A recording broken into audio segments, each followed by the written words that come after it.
I'm Aryeh Schwartz along with Rachel Galligan, and welcome to the Winsidr show where it's all about the W. This episode, we're welcoming someone who has lit up the W this season, making an early and strong case for most improved player. We welcome Natisha Hiedeman.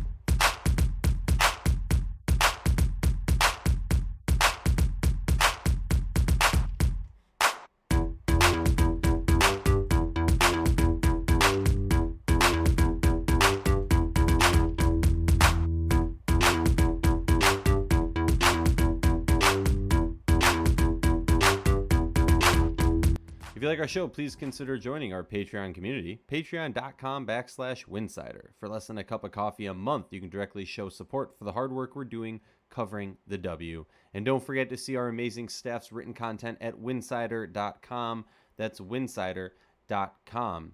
And remember, downloading the episode makes our stats look better, your listening experience better, and allows us to continue to do this important work. Honored to welcome to the show someone who is just taking off like a rocket and taking over all the different platforms, Spotify, League Pass, and merchandise. Welcome to the show, Natisha Hiedeman. How you doing?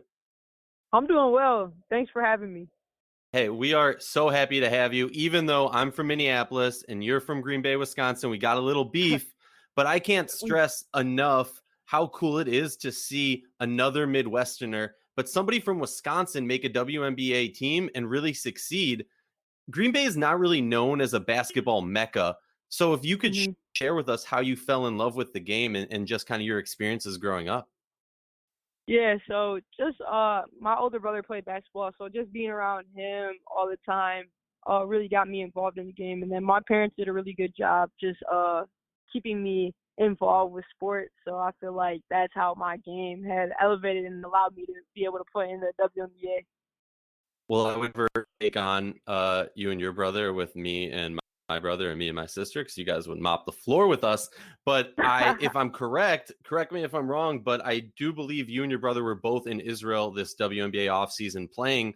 What was that like I don't know if you guys were probably really busy with your jobs, but did you have any opportunities to meet up and see each other? What was that like to be an adult and kind of be in the same place as your brother playing professionally? Yeah, so he actually stayed 10 minutes away from me, so I seen him like really regularly. Going overseas, it's a challenge just being away from your family and friends and just being in a whole different environment and, adapting to different cultures. So being able to have a familiar face, my brother, there with me, it meant so much, and we definitely had a good time. So it was fun. And kind of leading into your career, you don't know this, but I got a little bit of a problem with you. I think I need to settle it right now. I used to watch you with the playground way back when. Everybody listening, Oh, okay. he played with the Wisconsin Playground. It's one of the top AAU programs, been around for a very long time. Shout out to Money, who does a phenomenal job.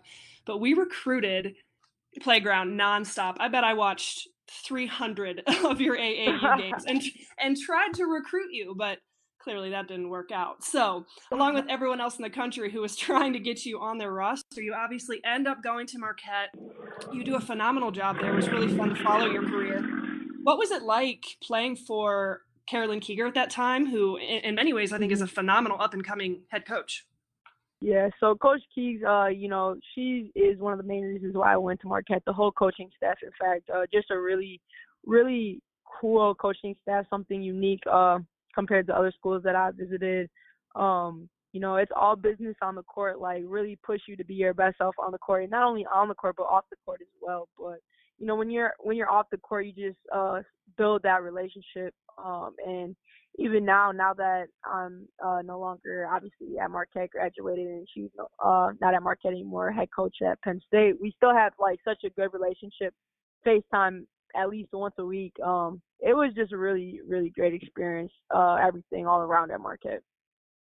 That is so amazing to hear that relationship continues. I'm always curious about this because so often you hear about players being drawn to schools because of the coaching staff. Does that ever like start to pull you in different directions where you're like, well, I'm a Marquette person, but now she's at Penn, so I kind of got to support her over there too. Does that ever pull you to a different school that you show a little support that you probably wouldn't have before? Yeah, definitely for sure. So, Coach Q actually sent me, a little care package of Penn State stuff, and I'm like, you know what? I didn't go there, but my coach is coaching there now, so yes, I definitely support them. So you have a good reason if you're rocking some Penn State stuff. No one at Marquette get too upset, all right? Exactly, Um, exactly. so talk us through your draft experience. A lot of people might not remember you were drafted by Minnesota and traded on draft night. And Mhm. I'm always curious with players who go through that experience, like, further in down your career, is that Yeah. something that stays on your mind? Is that a chip on your shoulder? Is that something that you're like, you know what, it's so far in the past. If you didn't bring that up, Aryeh, I wouldn't have even known. Yeah, no, like draft night, yeah, drafted to Minnesota, and then 5 minutes later traded to Connecticut. Before it's up on the TV, you literally have no idea what's happening. You don't know if you're gonna get drafted. You don't know what number you're gonna get drafted. So just being drafted in general, that just was such a blessing to me. And getting traded to Connecticut, honestly, it was really no big deal to me. I knew that my wherever I was gonna get drafted to, or get an opportunity, I was going in with the mindset that I was gonna go do my best and try and make a team. And you did it. I mean, you worked your tail off and Clearly. now you are blowing up, right? Like you're blowing up. You've been in the early talk of being the most improved player. And I always say that it takes like right in that 3 to 5 year window is really when a Mhm. WNBA player, because the season's so short and because training Mhm. camp's so short, it really takes that amount of time to get set. Well, you're definitely set right now. I'm curious in your mind what you attribute that to. Did you train differently this past off season? Maybe it's just the extended minutes. Maybe it was your Mhm. overseas experience. Why do you feel that you're playing so well right now? For me, I think it was just like a mindset thing. I knew that I was always capable of playing this well and playing good. And honestly, truthfully, I don't even think I'm playing my best yet. But like I said, for me, it I, was just a mindset that I got to go in, and every opportunity I get, I got to go get my best. I love that type of mentality. Player development is something that honestly in the W doesn't get enough attention. And it, Mhm. it part of it obviously is because of the lack of roster space. But I'm curious Mhm. for you, you have this amazing coaching staff in Connecticut. Has there been anybody that you feel like you've personally connected to on the staff that's had a serious impact on your game? Yeah, I would say Coach Chris. He's the guards coach, and he really takes a lot of time out of his day to watch film with me or do extra stuff with me. I do earlier in the season, before the season started, I was doing a lot of individual work with him. So I feel like he's really helped me a lot. And for me, I'm definitely a visual learner, and he's working hard every day just with the team alone. So for him to put aside extra film for me, I think that that's going a long way, and I think that you can definitely see that on the court as well. So. Well, shout out to Coach Chris Cocklanes. I mean, we don't. There's so many people behind the scenes, and obviously Coach Mhm. Miller's a phenomenal coach. He knows the game as well, if not as well as anyone in the entire country. But phenomenal staff. Shout out to Brandy, a good friend of mine. I love Yeah. Brandy. I love Chris. They do a phenomenal job. I really admire just their tireless efforts. So I'm not surprised to hear you say that it is Chris because Yeah. he's a great up and coming young coach. A little bit ago you mentioned that mentality. And I want to ask about that because, those 6 inches between your ears are everything. And you talked about the confidence. I have to imagine your first year as a rookie, like you said, you're in there, you're just trying to do your best, make a Mhm. roster. Your head is probably spinning. Here we are in year 3, and you're looking like a vet. You are out here taking shots that you just genuinely don't take unless you have Mhm. deeply rooted confidence, whether that's coming from yourself, whether that's Yeah. instilled from teammates. How did Mhm. you make that jump from kind of that year, that rookie year, to where you are Mhm. now, where you're out here truly, I mean, looking like a top player in this league right now? Yeah. Well, my first year, like you said, it was just go do the best you can. You're learning everything, getting everything under your belt. People don't expect too much of you. My second year, I would say, I just missed training camp with COVID, and I just kind of had a lack of confidence going into the season. Coach Kurt Miller has said it too as well, just like a lack of swag, and that's really kind of what I pride myself on is swag. Like that's kind of been my word since college, is like play with swag because when I just have that swag, I'm definitely confident in myself, and That's what I've been doing this year, really focusing on that. And one game, Dewana had said to me, see, I'm passing the ball to you every time. I'm passing. So when your teammates believe in you, Dewana's one of the best players in the WNBA. Right, yeah. And she says she's passing you the ball, like that just goes to show that, my teammates are believing in me, and not only that, but also my coaches and myself. So I think it's just a whole different mindset. That's really the only thing that I can say about this year is my mindset has completely changed. Support for the Winsidr Show is brought to you by Manscaped, the best in below-the-waist grooming.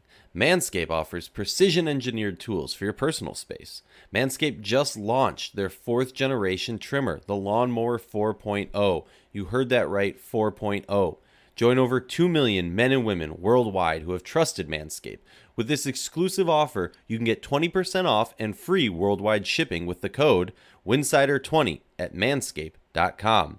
I'm one of the first to try the new Lawnmower 4.0, and I'm blown away by the performance. The craftsmanship and detail are next level.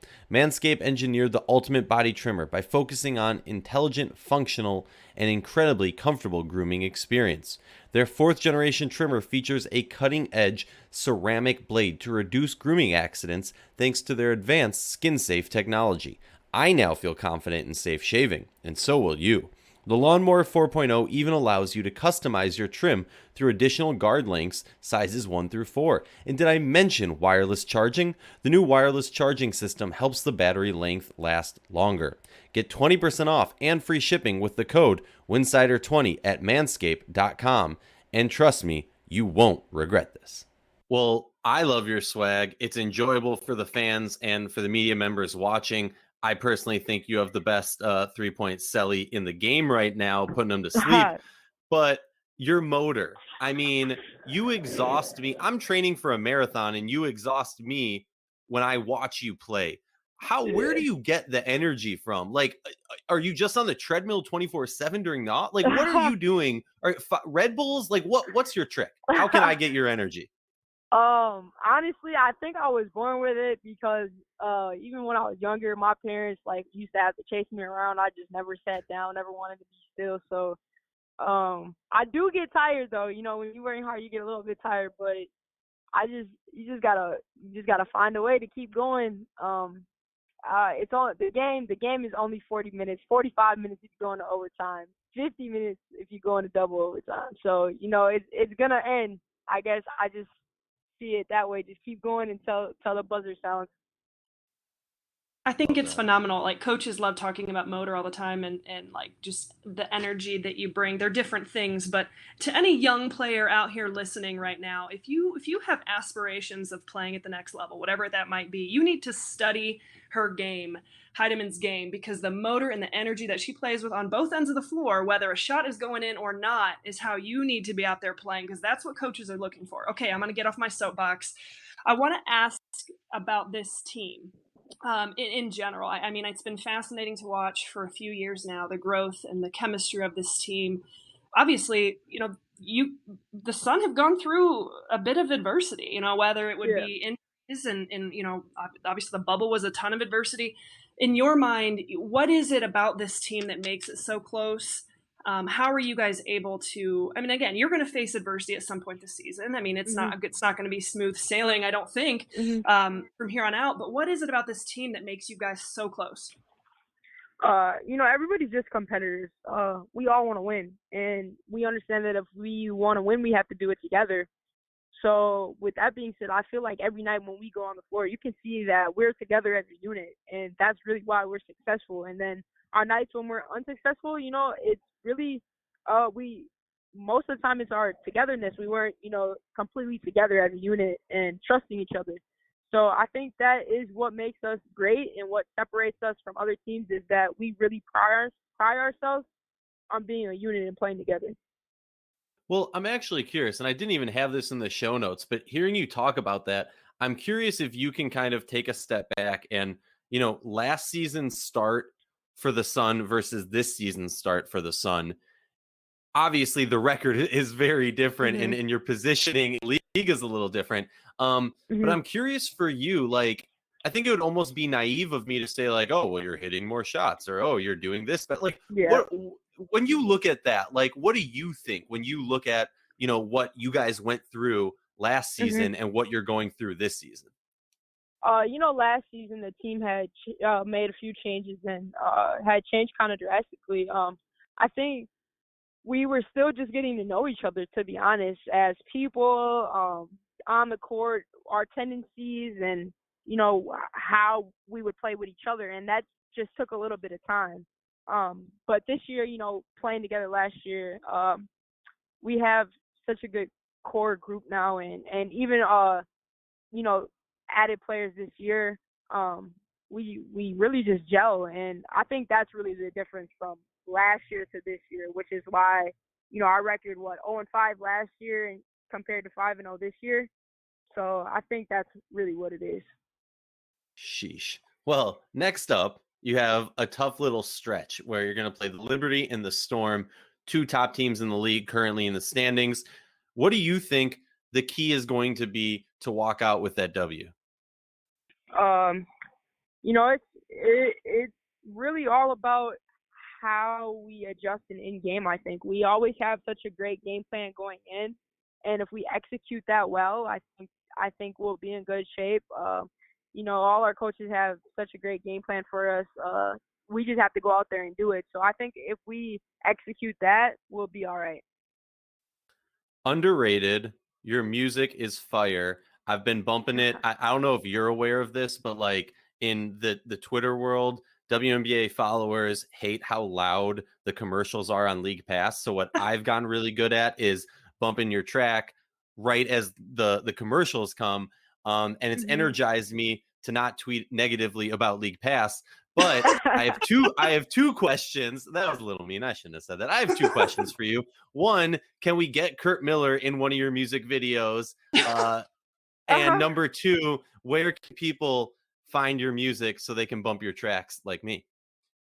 Yeah. So to answer your first question, Kurt can only be in my music video if he's wearing one of his unique shirts. I agree. I Yes, agree. I Bad agree. Birdie. And two, I have a song on all platforms, and it's called Rocket. So you can stream it on all platforms. It's just I only have one song out, but it's been up for probably like a year now. Um, Kind of low key with the music, but I do it more so for fun. So I like it a lot. It's been a great experience doing it, and a lot of fun. I definitely was intending the pun of rocket in our intro when I said I that you. seen that. I catched it. All right. I'm glad you're picking up what I'm putting down. But I am Yeah. curious, like, what is your inspiration for your music? Because you have an amazing sound. Like, I'm not even just saying that. Like, I genuinely enjoy your Yeah. music. So I'm curious, like, what inspires you to make it?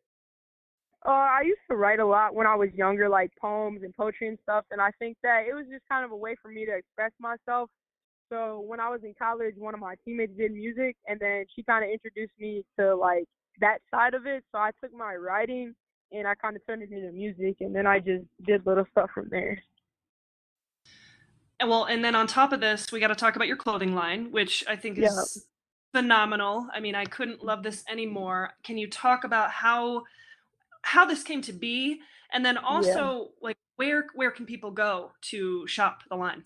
Yeah. So, yeah, I had started a clothing line probably about 6 months ago. I did a few releases of clothes, and the line was now. It was called Now, not yesterday, not tomorrow. Kind of like focusing on the present, not worrying about the past or looking too far into the future. Um, I'm making a couple adjustments right now to it just to like clean it up and make it something that I really, really love. So right now the website is not up, but I Okay. can be sure to update the people when, the the real final product and final everything is settled and out. Well, and we will make sure we shout it out and update it as well so our followers can see it too. Perfect. Now, this is the fun part that the fans really love. It's rapid fire, but feel free to take as long as you need to answer these questions. Some of them are Okay, tough, for sure. some of them are fun. You be you. Are you ready? Okay. Yes. All right, it starts off tough. Who's your WNBA GOAT? Ooh. Ooh. I like Tamika Catchings. Okay. I like that. Not enough attention, not enough respect that she doesn't get. What is your go-to pregame song? Oh, definitely my own. Yes. Nice. Love it. I was gonna say, I heard, is it true they sometimes play it pregame when you guys are warming up? Yeah, they actually do play one of mine. Not Rocket though. They play a different one. Okay, that's amazing. Yeah. What's your favorite food? Fries. Just any fries, or like curly fries, wedges, Just like crispy fries. okay. What is your Yeah. favorite country to visit for fun? I really haven't been to too many countries, but Israel was cool. Who is, and this could go back to your Wisconsin playground days, because again, I've watched them all. Who is the toughest player you've ever had to guard? I think Allie Quigley. Ooh, I like it. Okay. Yeah. Why? Oh, she just don't stop moving, and she's lights out. And what about lights out for sure? I'm a huge Allie Quigley fan. I was actually just tweeting about her last night. Yeah. All right, final one we got before we let you go. What advice would you give to the young Midwestern girl, and trying to ball it up in her driveway, trying to make it to the next level, trying to make it in that career? What advice would you give to that young dreamer who's trying to get to that professional level, to make their absolute best of themselves? I would actually give two pieces of advice. One would be just never give up, and I think that's pretty cliche. Everybody says that, but it's really true. Just never give up. And then the second piece of advice I would say is listen to your peers. Like, my college coach, Coach Key, she was telling me, you can go to the league if you want to. You just gotta believe in yourself. And I feel like that really went a long way with me. So just listening to your peers, as far as, if other people believe in you, just believe in yourself, and obviously be coachable. Be coachable. Be coachable. I love it. Natisha, thank you so much for joining us. We wish you the absolute best this weekend. Looking forward to cheering you on. Aryeh, you got anything else? Not at all. I'm just appreciative to talk to another Midwesterner. Perfect. You have a great rest of your day, all right? All right. Thank you. You too. See ya. Peace. Do you want to sponsor an episode of The Winsidr Show? Email info@winsidr.com to learn more.